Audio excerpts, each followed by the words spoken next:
Bom, pessoal, vamos finalizar nossa aula aqui do módulo C, né? A gente vai ver então os conceitos das contas de resultado, né? Principalmente receita e despesa, diferenciar regime de competência e regime de caixa, comparar o balanço patrimonial com a DRE e a diferença entre despesa e custo. Bom, quais são as características então de uma apuração do resultado? Elas devem ser realizadas a cada exercício social, ou seja, a cada encerramento de um ano corrido, né, que é o ano de apuração dos resultados da empresa, e é um resumo ordenado das receitas e despesas do período, que vão estar organizados lá na estrutura da demonstração de resultado do exercício, DRE. Se a gente confrontar receita e despesa e tivermos uma diferença positiva, isso caracteriza um lucro. Lucro aumenta o patrimônio líquido, portanto aumenta o patrimônio de uma empresa. Se nós temos uma diferença negativa, né, despesa sendo maior do que receita, nós temos um prejuízo que vai diminuir o patrimônio líquido.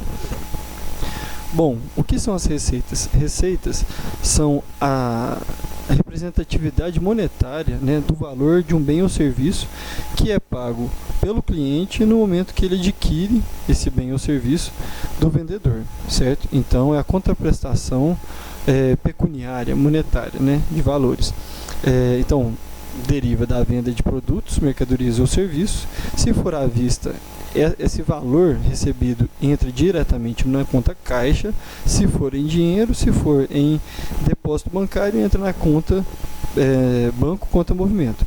Se for a prazo, haverá entrada de direitos a receber lá na conta clientes ou conta duplicados a receber, que as duas são sinônimos, né? E no momento do vencimento dessas duplicatas, esse ativo, né, que a conta clientes fica lá no ativo da empresa, esse ativo vai se transformar em outra conta do ativo, vai deixar de ser duplicata a receber e vai passar a ser caixa. Bom, as receitas elas aumentam o ativo, certo? E nem todo aumento de ativo significa receita. Por exemplo, se a empresa ou a entidade contábil adquirir empréstimos, financiamentos, esses valores vão representar, né, uma entrada de recursos na empresa, mas que não significa um aumento puro do ativo, porque são valores que estão entrando na empresa, mas que são de terceiros, ou seja, posteriormente eu vou ter que fazer o pagamento desses valores, a devolução para as instituições financeiras, né? Nós temos também as compras a prazo, né, que é o crédito que o meu fornecedor me dá, mas eu depois, posteriormente, também vou ter que pagar os valores, né, relativos a essa compra a prazo. E o que é a despesa? É todo o sacrifício, esforço para obter receita.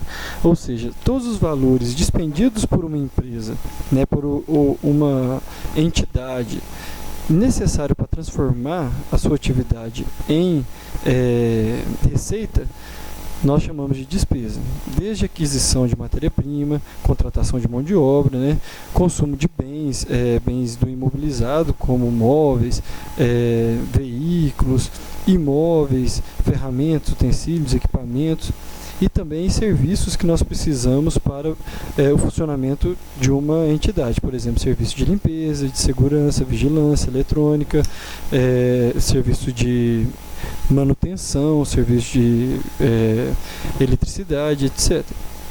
Podem ocorrer à vista ou a prazo. Se a despesa acontecer à vista, há uma saída imediata de recursos do caixa, se for em dinheiro, ou da conta bancária, se for via depósito bancário ou transferência bancária.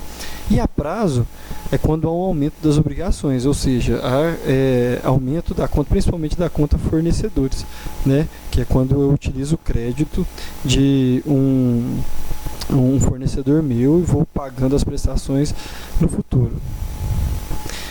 Outras considerações, caixa, né?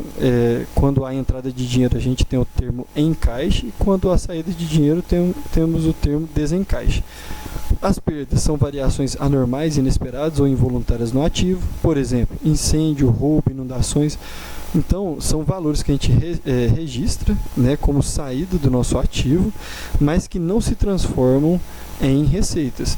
Ou seja, é como se a gente tivesse investido em, por exemplo, estoque, né, e aquele valor não se transformasse no produto final e depois na contraprestação monetária, né, que é a receita, quando ele é vendido.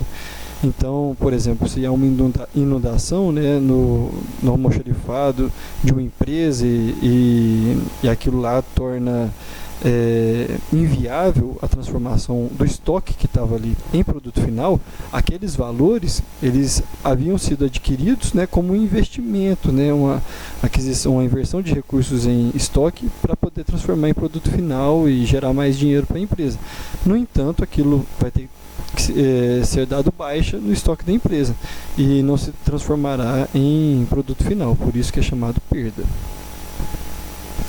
Bom, se nós temos receita, né, a prazo, ela é dá entrada em duplicados a receber ou na conta clientes, no ativo, né, e se for à vista, é um encaixe na conta caixa ou na conta bancária da empresa, no ativo.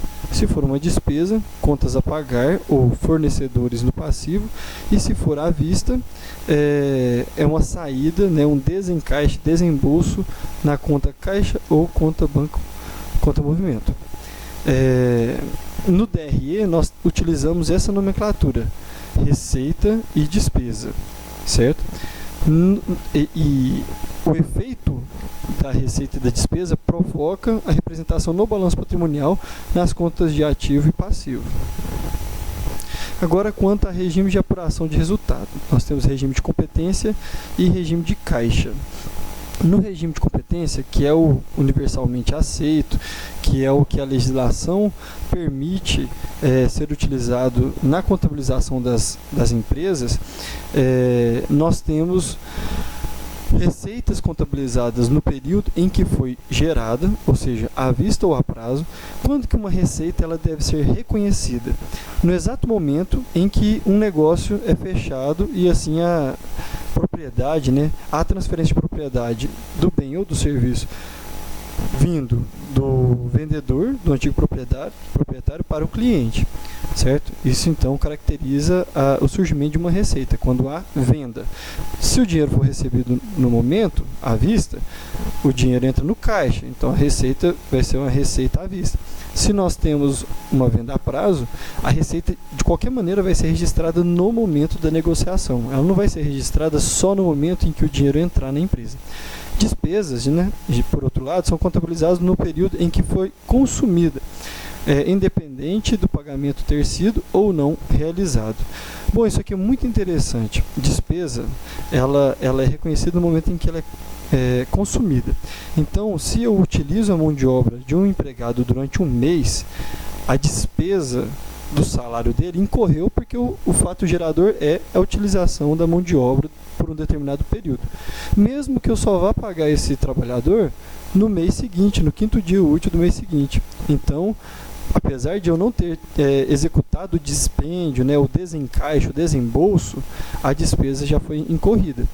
Da mesma maneira, por exemplo, quando a gente utiliza os bens imobilizados, né, o veículo, máquinas, equipamentos, móveis e utensílios, vocês vão lembrar lá que eu disse que eles vão perdendo a capacidade, né, de prestar serviços ao longo de sua vida útil. Isso é o fato gerador, né, da gente registrar a depreciação, que representa justamente essa perda da capacidade de geração de trabalho, de valor para a empresa. E é uma despesa que não é desembolsada, ela nunca vai ser desembolsada, ela é só contabilizada, certo? A partir do momento que vai passando o tempo e você vai utilizando aquela máquina, gera, né, o fato gerador de reconhecimento da despesa, certo? Então, despesa ela é contabilizada no período em que foi consumida. E o DRE, nós teremos apuração de lucro, observando-se as intercorrências do período.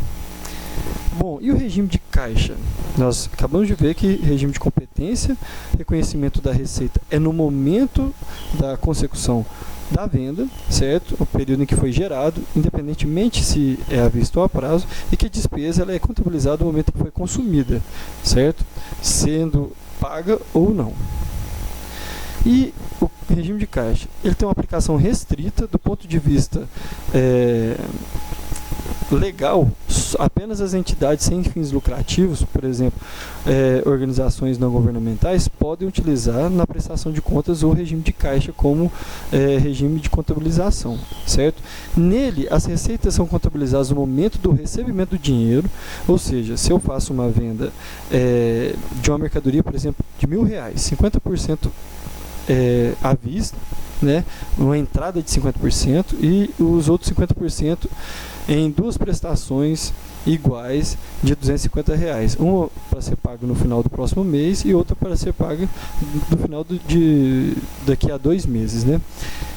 A receita eu vou dar a entrada nela apenas no momento em que for registrado a entrada do recurso no caixa, ou seja, no momento da venda, eu só vou registrar a receita referida a 50% do valor do bem. Ou seja, a receita para mim naquele momento da venda é só os R$500, que é os 50% de entrada, certo? No final do próximo mês, eu vou reconhecer mais 250, quando o meu cliente pagar a primeira parcela. E apenas ao final do segundo mês é que eu vou registrar a receita total, que é os últimos R$250, certo? Então ela é contabilizada apenas no momento do recebimento do dinheiro. E as despesas são contabilizadas no momento do pagamento. Então, se eu faço uma aquisição de estoque, né, e ela será paga só daqui a 3 meses, o valor total dessa despesa, mesmo que ele chegue hoje no meu pátio e já vá para a linha de produção e já comece a ser transformado e tal, daqui a uma semana todo aquele lote de estoque é transformado em produto e já é vendido, certo? Eu só vou reconhecer as despesas derivadas da aquisição do estoque no final dos 3 meses, quando eu pagar por elas, certo? O lucro apurado é a diferença entre as receitas recebidas com as despesas pagas, neste caso do regime de caixa. Por exemplo, um exemplo comparativo aqui, né? Se a gente tiver no regime de competência um exemplo de uma venda de R$20.000, certo? Sendo 12.000 à vista e os outros 8.000 a prazo. Pelo regime de competência, eu registraria toda a receita dos 20.000, que representa toda a venda. No regime de caixa, eu só representaria o valor que está entrando no momento para a empresa, que são os 12.000, no ato, certo? Não registro os outros 8.000 que serão pagos a prazo. Só vou registrar eles no momento em que forem recebidos. E as despesas? Suponhamos que eu tenho um total de despesas de 16.000, só que só 13.000 desses 16.000 já foram desembolsados, certo?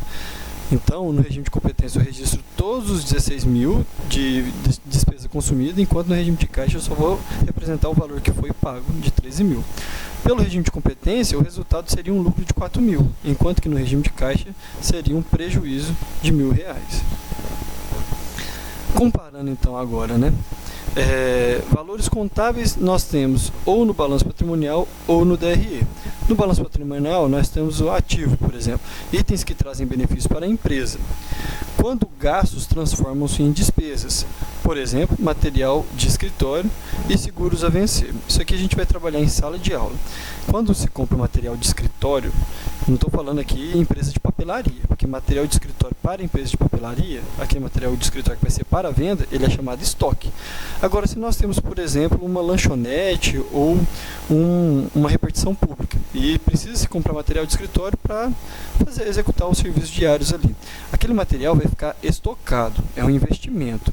Eu só vou registrar os valores de despesa com material de escritório a partir do momento que eu for consumindo esse material. E a gente vai ver uma forma específica que tem de contabilização, que é pela confecção de inventários. E seguros a vencer também. Muitas das vezes a gente paga, por exemplo, um seguro em 4 vezes no início do contrato. Então, eu vou pagar uma parcela no primeiro mês, uma parcela no segundo, outra no final do terceiro, outra no final do 4º mês. E aquele seguro vai durar durante 12 meses. Como eu contabilizo a despesa de seguros a vencer? A gente vai contabilizar, reconhecer essa despesa mensalmente. A gente vai pegar o valor total do contrato e vai reconhecer ela mensalmente, apesar dos valores de terem sido desembolsados para mais de um mês, certo? São só 4 prestações. Então, cada uma dessas prestações vai ter valor para pagar 3 meses de seguro, ok? Se forem 4 prestações iguais, de valor igual, né?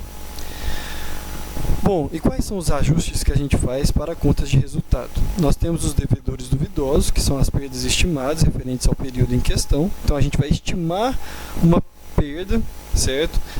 Com devedores duvidosos. E os gastos com depreciação, que são gastos relativos ao uso de bens do ativo imobilizado, que o imposto de renda, a lei, né, que rege o imposto de renda, determina para a gente alíquotas, certo? Para cada tipo de ativo imobilizado.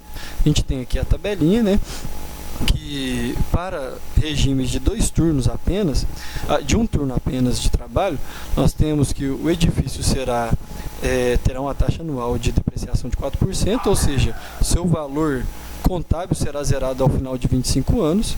Para máquinas e equipamentos, espera só um momento.